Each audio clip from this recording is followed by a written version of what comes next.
Hello everyone, in this video I'll be showing you a TheDreadOverlord Warlock Oathbreaker Paladin multi-class build in Baldur's Gate 3. So this is a cool one because we're combining two classes that go together pretty well. I was requested to do this, so I just want to cover this. The TheDreadOverlord Warlock is made by TheDreadOverlord. They did a fantastic job with this mod, so we're going to take that there. It gives us a bunch of abilities. I've covered this in detail in some other videos, so you can check those out if you want to see what this looks like in further detail. But for our cantrips, I think it's best to take ourselves Eldritch Blast and either Green Flame Blade or Booming Blade for another cantrip if you got Mistress spells unlocked. However, you can also just go with a regular cantrip here. And as for our spells, I think the best choices here would be like a Hex can be nice early game damage, Hellish Rebuke's alright, and even Armor of Agathis has its uses, so one of those you can go with. And even Fog Cloud can be useful. Now we can choose a weapon here to get the flail, the sickle, your choice. Really doesn't really matter too much. For our ability scores, however, we're going to build around dexterity.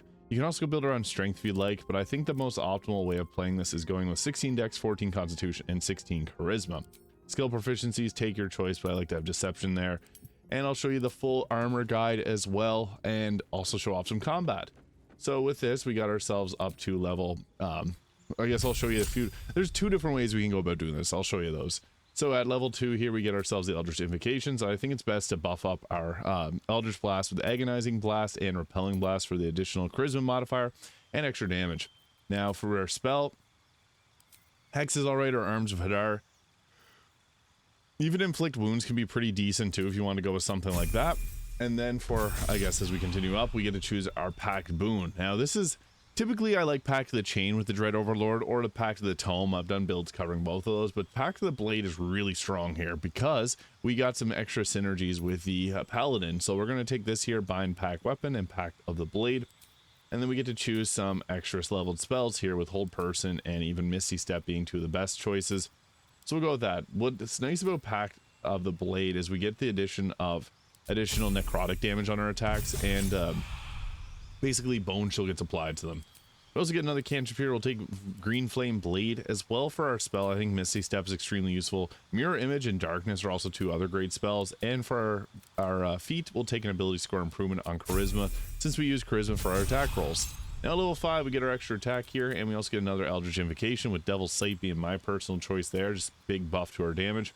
This one also gets us the ability to take Spirit Guardians or Hunger of Hadar, so we got a couple really fun spells there to take.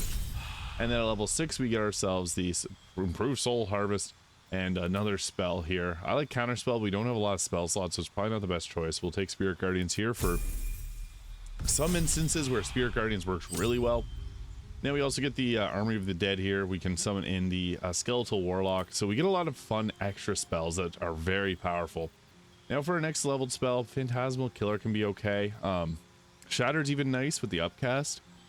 Or we can even go with Blight, which is not a bad damage source. However, we're typically going to be using our spell slots for other purposes.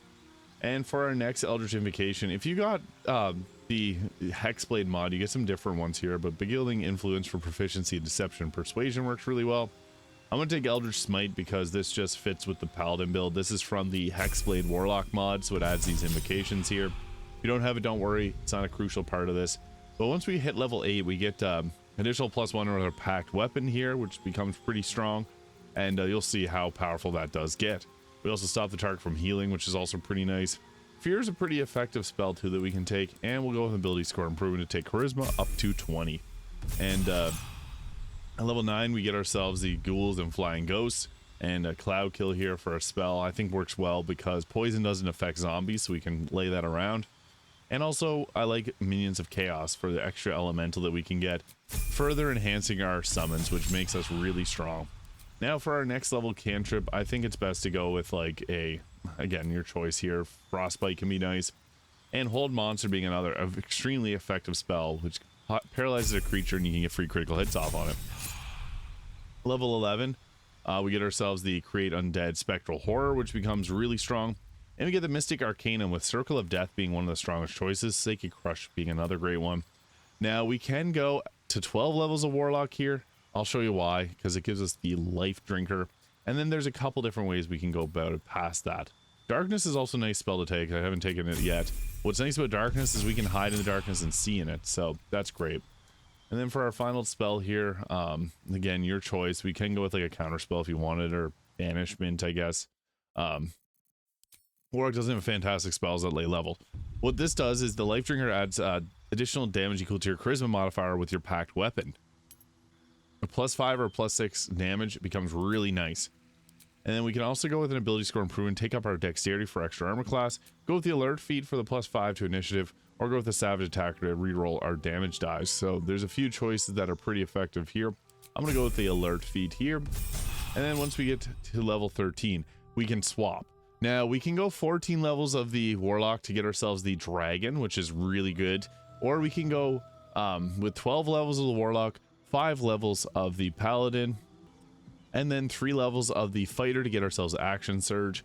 I'm going to go with the 14 levels of this here because we get the dragon, which is really strong, and we get another mystic arcanum here, which is a free cast, doesn't expend a spell slot.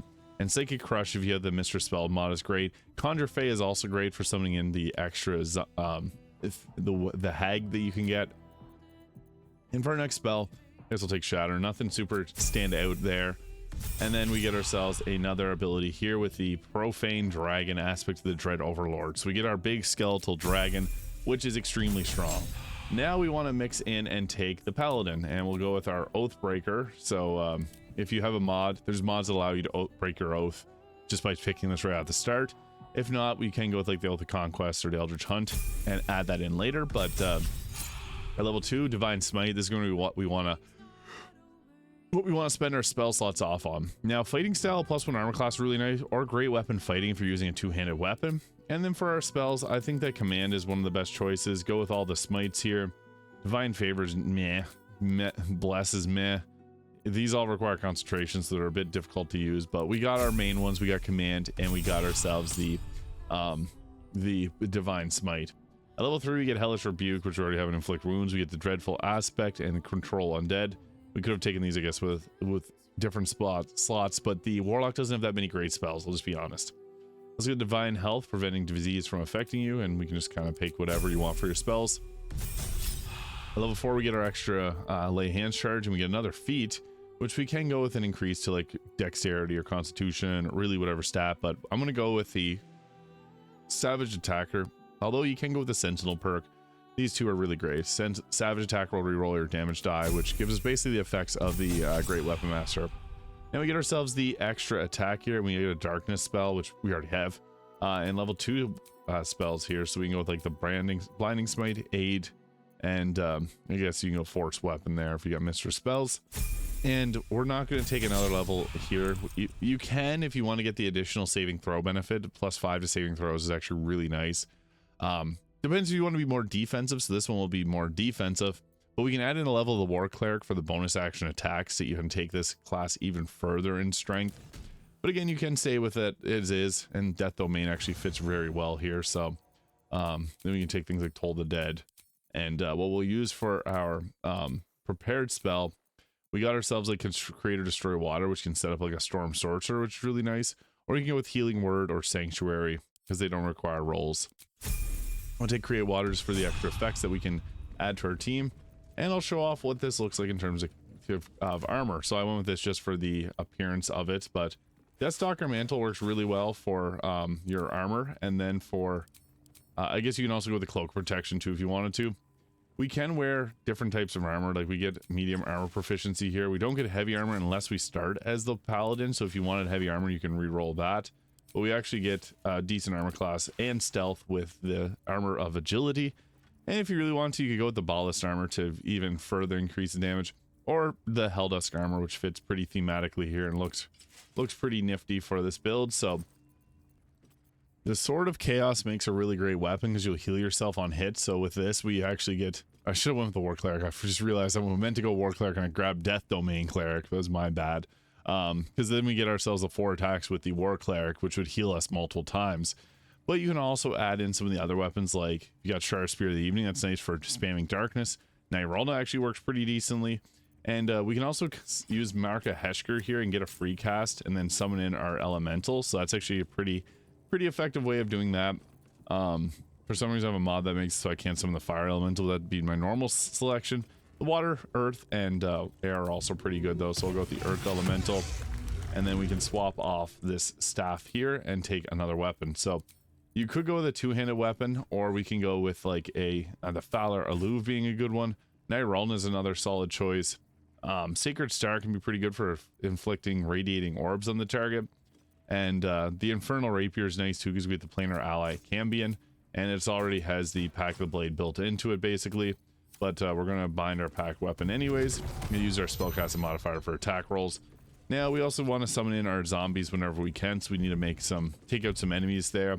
We also got the Cambion, which I'll summon in here and show off what this all can do. So we'll leave camp, get into a combat encounter, and I'll go into a really big fight here so you can see what this all does. And I'll get Gale here to apply haste so that I can just start blasting, and I won't include them in the fight. So apply haste to ourselves and then get right into things. So we'll ungroup. We have 228 health, so we're very tanky. But effectively what you want to be doing is taking out the enemy and then summoning them in as zombies. So I guess to start things off, we can go with like a Circle of Death even. Or we can just go with a normal old weapon attack here and just get it started right like that. So we'll get into combat, show off what this is all about. So I rolled a good initiative here, so perfect. And then we'll just continue with the extra attacks and hope that this one, oh, I used up my action. I meant to actually, I forgot when you start combat with a fight, it doesn't give you the bonus attack. I was actually going to go with the Circle of Death here because that's probably the most effective way of dealing damage here because they have so many enemies all grouped up here. But you can see we do some pretty good damage there if we don't even use the spell. So we also turn invisible on attack, so that could have been a great way to stealth our way out of there. But I had an extra attack that I wanted to use. So we also got, if you have the ability to use bonus actions on your spells here, you can go with this here. Mind Blast will take out a good number of them and stun a bunch more. So that can be good. You can drop a ton of enemies and start bringing in more fighters. So I'll show you, I guess I'll skip past this part so you can see what this does with our next turn of combat. We got our turn back here and we got hit quite hard, but we're going to drop down a Circle of Death here because you can see it hits in a very large range. We can also set up and hit some targets that are a little bit closer there. So if you wanted to go with like maybe something like that, we will hit ourselves there. It's all about lining these up because Circle of Death can actually hit extremely hard. That'll hit our teammates there, but that's fine because it'll hit the most amount of enemies. And we got counterspelled, of course we did. I seen that coming. Unfortunately, we don't hit that again until long rest, so that is extremely unfortunate. That would have wiped out pretty much everyone that we saw there. So that really sucks. Counterspell is something you can't really bet on having happen. You just gotta watch out for it. So I guess we can't see the full mega power that this has. We can go around smiting if we want to, but I guess I'll drop down. We'll drop a Hunger of Hadar here because I think that's probably the best choice for damage here, and we can hit all of them there. So perfect, and that'll create a bit of darkness. So we lost ourselves in action. That's one of the other big benefits of using. If you have the if you get hit with that, it sucks. So that threw me off. But I guess we can drop a black hole to pull targets towards there, and anything to crowd control here because our teammates are almost downed and they all become slowed, so we can run over here and get a little extra safety. So they get blasted with the Hunger of Hadar and get slowed down by it. Perfect. And they're going to attack me. That's fine. We'll just skip past this again. So my teammates all got taken out here, but we got our black hole to pulse them together again. So whenever we got that, it's best to start blasting them with whatever damaging crowd control type spells you got. We don't have a whole lot. Like Hunger for Hadar is really our big one. I don't have Fireball because the Fiend Warlock is the one that gets that. So we got things like Shatter, which can hit pretty hard if you're able to upcast that using your spells. So we'll hit a multitude of enemies here. Shatter's not bad for damage. They all saved on it, of course. But even having Darkness down can be nice too if you didn't have the Hunger of Hadar. You got a lot of different crowd controls and a lot of spells that require concentration. So I guess another thing that you can do is just go in and attack targets. So I guess we'll just drop another one of these down to see if it'll take out any more. And then we'll go, yeah, that got a couple of them. Perfect. We'll go in and we can use our Divine Smites to be able to blast away too. So we'll go with the Divine Smite there and hit him with that. Boom, critical hit. That hit damage in the area of effect. We'll go for another divine smite there. Boom. So divine smite being your best friend, and then what you want to do with this once you have corpses ready is you can summon in your, like, we have the skeletal warlock here, so we can summon these in to give us a little bit of an edge. And then I guess the big one here would be summoning in the aspect of the Dread Overlord, so we can pop this dragon fella down here, and it's going to act on its own accord, but it'll attack things and raise them as zombies, so that can become really good too. Then we can just get to safety, let it do its thing, and our Hunger for Dire will keep those guys stuck in place there with the difficult terrain. And yeah, once the dragon gets to go after a few turns, or after they go to attack, it'll hit really hard. So I'll just fast forward to that, and it did its attack there. So it got hit, but it took out some enemies and created some zombies too, which is nice. The zombies will also act on their own, so whenever they go to attack them, he just attacks back and raises even more of them in zombies. So yeah, he does lose health every time he attacks, so the Dread Overlord zombie will likely go down in a moment, but that's fine because it served its purpose, and you can see there it attacks back. So anytime it gets targeted, it attacks as well.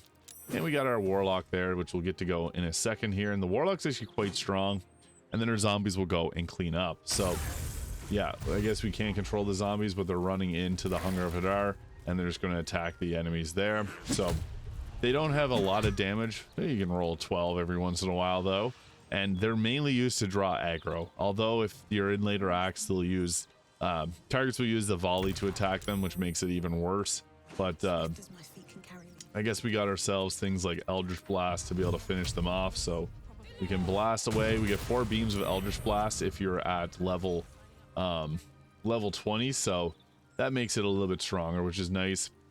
And we'll just try to find some of the, I guess, that are hiding in the darkness, but we have the ability to see into darkness, so we don't care. We just blast away. So yeah, that was pretty fun. You get the zombies, you got the skeletal warlock. I'll also show off some of the other summons that I didn't get a chance to. So we got a giant skeleton as well, which we can summon in. It's actually pretty strong too. And then we have we can turn our undead servants into we can absorb their damage. We also got the spectral horror, which is a really fun one. So this, whenever you summon this guy in, the spectral horror will also have a summon that it can bring in and help with crowd control. We unfortunately got haste broken there, so I think we loaded too many bodies in, so it's having issues with the bodies, so I can't raise it. Oh, we're able to make the spectral horror there. Cool. So yeah, what's cool about the spectral horror is, again, it also has its own summon. It can create a shadow tendril, which will grab and restrain targets. So this is really strong. The Dread Overlord is a whole lot of fun, so let me know your thoughts in the comments. Shouts out to the Dread Overlord for making this incredible mod. It's one of my favorites in the game. And hit the subscribe button below if you haven't already. Thank you so much for watching. I'll see y'all in the next video.